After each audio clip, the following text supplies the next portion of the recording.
Mrs. Bute Crawley to Miss Pinkerton, The Mall, Chiswick. Rectory, Queen's Crawley, December. My dear Madam, although it is so many years since I profited by your delightful and invaluable instructions, yet I have ever retained the fondest and most reverential regard for Miss Pinkerton and dear Chiswick. I hope your health is good. The world and the cause of education cannot afford to lose Miss Pinkerton for many, many years. When my friend Lady Fuddleston mentioned that her dear girls required an instructress, I am too poor to engage in a governess for mine, but was I not educated at Chiswick? Who, I exclaimed, can we consult but the excellent, the incomparable Miss Pinkerton? In a word, have you, dear madam, any ladies on your list whose services might be made available to my kind friend and neighbour? I assure you she will take no governess but of your choosing. My dear husband is pleased to say that he likes everything which comes from Miss Pinkerton's school.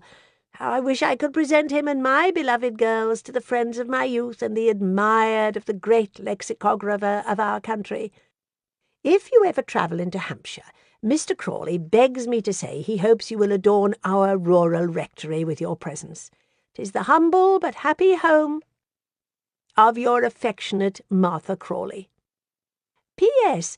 Mr. Crawley's brother, the baronet, with whom we are not, alas, upon those terms of unity in which it becomes brethren to dwell, has a governess for his little girls, who, I am told, had the good fortune to be educated at Chiswick. I hear various reports of her, and as I have the tenderest interest in my dearest little nieces, whom I wish, in spite of family differences, to see among my own children, and as I long to be attentive to any pupil of yours, do, my dear Miss Pinkerton, tell me the history of this young lady, whom, for your sake, I am most anxious to befriend. M.C. Miss Pinkerton to Mrs. Bute Crawley. Johnson House, Chiswick, December 18 blank. Dear Madam, I have the honour to acknowledge your polite communication, to which I promptly reply.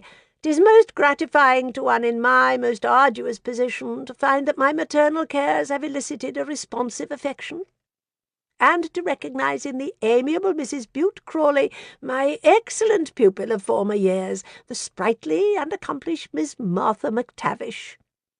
I am happy to have under my charge now the daughters of many of those who were your contemporaries at my establishment. What pleasure it would give me if your own beloved young ladies had need of my instructive superintendence. Presenting my respectful compliments to Lady Fuddleston, I have the honour, epistolarily, to introduce to her ladyship my two friends, Miss Tuffin and Miss Hawkey. Either of these young ladies is perfectly qualified to instruct in Greek, Latin, and the rudiments of Hebrew, in mathematics and history, in Spanish, French, Italian, and geography, in music, vocal and instrumental, in dancing without the aid of a master, and in the elements of natural sciences. In the use of the globes, both are proficients. In addition to these, Miss Tuffin, who is daughter of the late Reverend Thomas Tuffin, Fellow of Corpus College, Cambridge, can instruct in the Syriac language and the elements of constitutional law. But as she is only 18 years of age and of exceedingly pleasing personal appearance, perhaps this young lady may be objectionable in Sir Huddleston Fuddleston's family. Miss Letitia Hawkey, on the other hand, is not personally well favoured. She is 29, her face is much pitted with the smallpox, she has a halt in her gait, red hair, and a trifling obliquity of vision. Both ladies are endowed with every moral and religious virtue. Their terms, of course, are such as their accomplishments merit. With my most grateful respects to the Reverend Bute Crawley, I have the honour to be, dear Madam, your most faithful and obedient servant, Barbara Pinkerton. P.S. The Miss Sharp, whom you mention as governess to Pitt Crawley, Bart, M.P., was a pupil of mine, and I have nothing to say in her disfavour.